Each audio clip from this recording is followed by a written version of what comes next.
তুই এমন করছিস কে? এরকম করলি পরে হ্যাঁ ওই যে ক্লান্তি আছে না, হ্যাঁ ক্লান্তি দূর হয়ে যায়। হ্যাঁ ওই যে আমাদের ওই যে প্রাইভেট টিচার আছে না, হ্যাঁ জাকির স্যার, হ্যাঁ হ্যাঁ কইছিল। হ্যাঁ মানে কি? দৌড়ে দৌড়ে এলাম রে, অনেক খিদে লেগে গেছে। হ্যাঁ আমারও হ্যাঁ অনেক খিদে লাগছে রে। এখন তো যাইয়া কিছু কিছু খেতে হবে। হ্যাঁ ভাই তো মনে হয় বাড়িতেই আছে, গেটে বসেই আছে, গেলেই আবার ধরে নিয়ে যাবে। হ্যাঁ অনেক খিদে লাগছে রে। হ্যাঁ কিছু খেতে খেতে হইতো। আসি নাকি আবার? গেটের উপর তো দেখি আগে।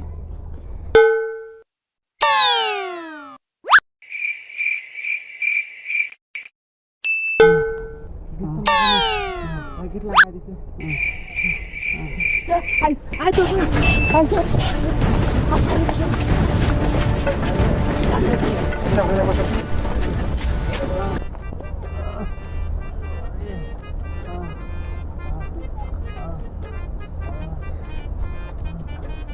কি মোটা ব্যাগ রে বাবা, কি মোটা পাট নিয়ে এমনি করে দাবার দেয়।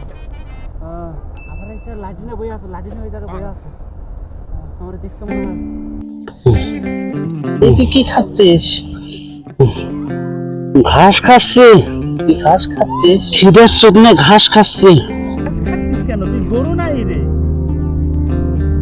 ঘাস খাইয়ে গরু ছাগল মোটা তাজা হয়েছে। আরে ঘাস যদি একবার কোনোভাবে চোখকে বন্ধ করে যদি এ ঘাস পেটে একবার সালাম করে দিতে পারিস, তাহলে আর ভাতও খা লাগবে না, আর খিদের জ্বালাও থাকবে না। আমারও অনেক খিদা লাগছে রে। খা ঘাস, তুইও খা।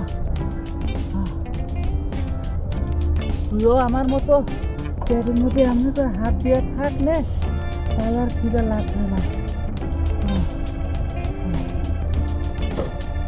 গরু কেমনে করে ঘাস খায়? আরে বাবু রে, গরু কেমনে ঘাস খায় ওই আলোচনা না করি।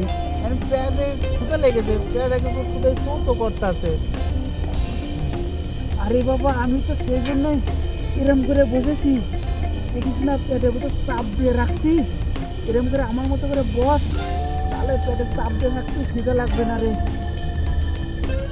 দরকার নাই, চল মাছের বাড়ি যাই।